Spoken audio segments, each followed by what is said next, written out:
Deuteronomio, capítulo 23. La santidad del pueblo en medio de la vida común. Moisés continuó su discurso al pueblo con palabras que, a primera vista, podían parecer duras o incluso excluyentes, pero que tenían como propósito preservar la identidad espiritual de Israel.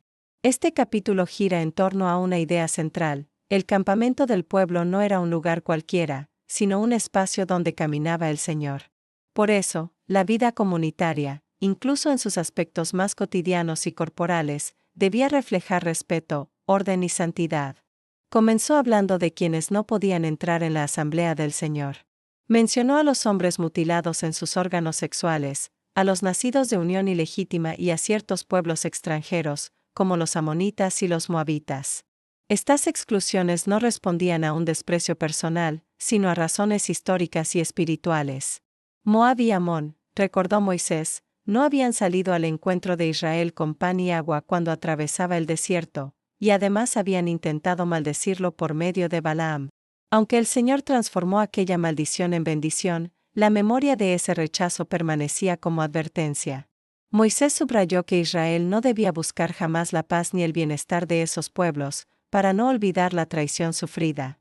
En contraste, se hizo una distinción importante: no se debía aborrecer al edomita, porque era hermano, ni al egipcio, porque Israel había sido extranjero en su tierra.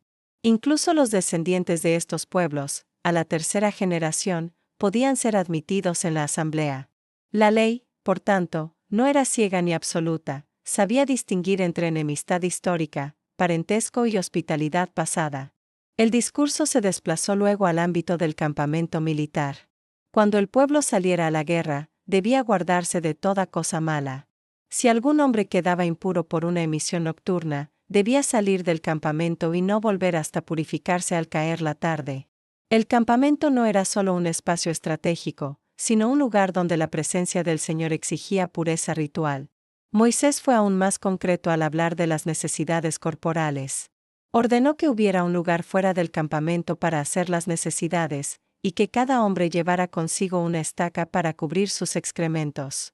La razón no era solo higiénica, sino profundamente teológica. El Señor caminaba en medio del campamento para librar a su pueblo y entregar a sus enemigos en sus manos. Nada indecoroso debía quedar expuesto delante de él.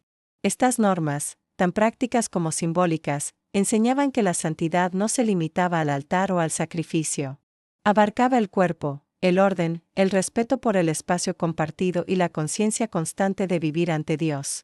Moisés abordó después una ley cargada de humanidad y justicia: el esclavo que escapara de su amo no debía ser devuelto. En lugar de eso, debía permitírsele vivir en el lugar que eligiera dentro de las ciudades de Israel, sin oprimirlo. Esta disposición contrastaba radicalmente con las leyes de otros pueblos del Antiguo Oriente, donde el esclavo fugitivo era perseguido sin piedad. Israel debía recordar que había sido esclavo en Egipto y actuar con compasión.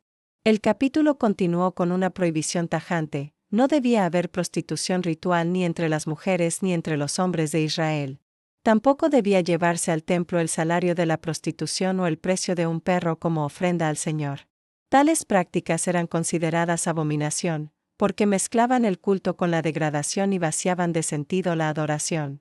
El Dios de Israel no podía ser honrado con dinero nacido de la explotación o la corrupción moral. A continuación, Moisés trató el tema de los préstamos. Entre hermanos israelitas no debía cobrarse interés, ni por dinero, ni por alimentos, ni por ninguna cosa. Con el extranjero sí era permitido, pero entre los miembros del pueblo la relación debía basarse en solidaridad, no en lucro. De esta manera, la economía se integraba en la ética del pacto, evitando que la necesidad del otro se convirtiera en ocasión de enriquecimiento. Moisés recordó también la importancia de cumplir los votos hechos al Señor. Cuando alguien prometía algo, no debía demorarse en cumplirlo, porque el Señor ciertamente pediría cuentas. Sin embargo, no hacer un voto no era pecado. La enseñanza era clara: la palabra dada delante de Dios tenía peso y no debía pronunciarse a la ligera. El capítulo cerró con dos normas llenas de equilibrio y sabiduría. Si alguien entraba en la viña de su prójimo, podía comer uvas hasta saciarse, pero no llevarlas consigo. Del mismo modo, si entraba en el campo de trigo, podía arrancar espigas con la mano, pero no usar la hoz. Estas leyes protegían al necesitado sin permitir el abuso. La generosidad debía existir, pero también el respeto por la propiedad ajena. Reflexión. Deuteronomio 23 nos muestra una visión profundamente integrada de la vida espiritual. La santidad no se reduce a rituales solemnes, sino que atraviesa la historia, el cuerpo, la economía, la sexualidad, el lenguaje y la convivencia diaria. El Dios que habita en medio del campamento observa tanto la fidelidad del corazón como el orden del entorno. Este capítulo enseña que pertenecer al pueblo de Dios implica responsabilidad. Hay memoria histórica que no debe olvidarse, pureza que debe cuidarse, compasión que debe practicarse y palabras que deben honrarse. Al mismo tiempo, la ley revela un Dios atento al débil, al esclavo fugitivo, al pobre hambriento, al hermano endeudado.